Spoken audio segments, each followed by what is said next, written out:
You say you hate yourself.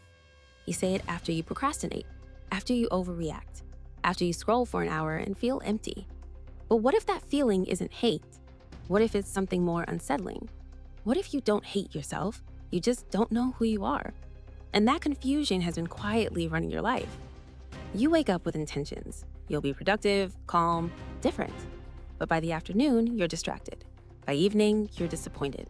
And at night, the voice starts. Why am I like this? Why can't I just be normal? Why do I sabotage everything? That voice feels personal, like it's telling the truth. But it's not truth, it's a pattern. Psychology calls this negative self-schema, a deep mental blueprint about who you believe you are. Schemas form early, through parents, teachers, rejection, comparison. Your brain builds a story. I'm lazy, I'm too sensitive, I'm not enough. And once that story forms, something powerful happens. You start looking for proof. This is called confirmation bias. Your brain filters reality to protect the story it already believes. You forget the times you were disciplined, you highlight the one time you failed. You ignore the moments you were brave, you replay the one awkward sentence. It feels like self-hatred, but it's actually identity confusion reinforced by attention bias. And here's the part that hurts. When you don't know who you are, you borrow identities. From social media, from friends, from what success is supposed to look like in America.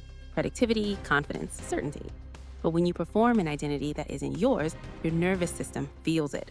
That tension in your chest, that quiet restlessness, that's cognitive dissonance, the psychological discomfort that happens when your actions and your authentic self don't align. You call it self-hate, but it's misalignment, and misalignment feels like war. Let's slow this down. Your brain runs on prediction.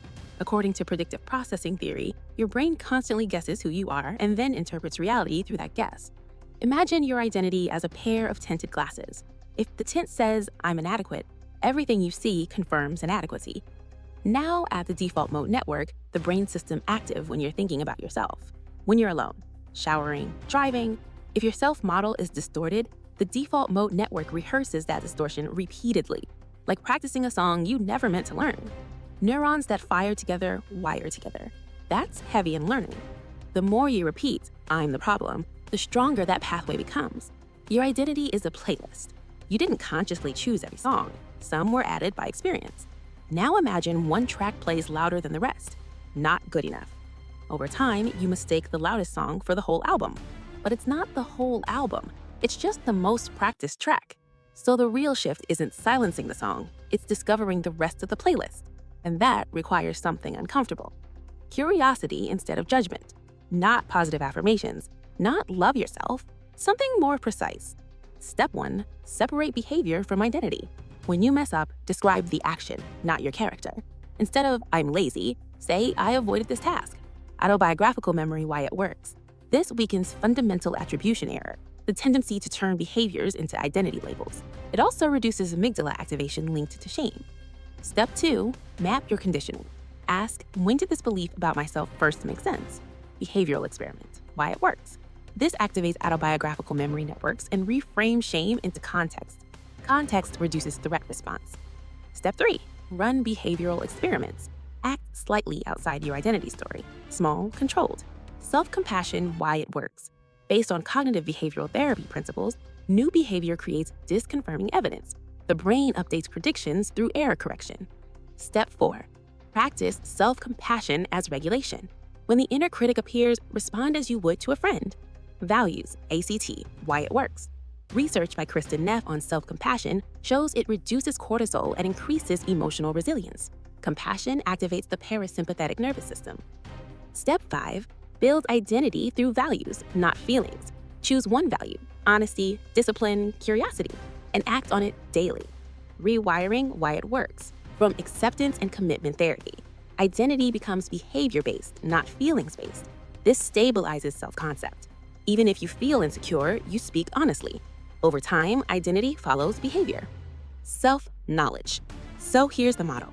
You are not a fixed personality. You are a prediction system shaped by conditioning. Your brain builds a story to survive. It filtered reality to protect that story. And when the story didn't fit who you were becoming, friction appeared. You call that friction self-hate. But friction is just growth meeting old wiring. Awareness. Think of yourself as a house you inherited. Some rooms are familiar, some are locked, some were never explored. Self-hatred is standing in one dark room and deciding the whole house is broken. Self-knowledge is turning on more lights, not all at once, but enough to see clearly. Narrative self. You don't hate yourself. You're frustrated with a version of you that was built automatically, and that means something important. It means there's more of you left to discover, more nuance, more context, more depth. The voice in your head isn't the whole story, it's just the loudest narrator. And narrators can change. So maybe tonight, instead of asking, why am I like this, you ask something softer. Who am I beneath the conditioning? Stay with that question. Let it echo. Because the moment you become curious about yourself, self-hate loses its certainty. And in that quiet uncertainty, you begin to meet yourself for the first time.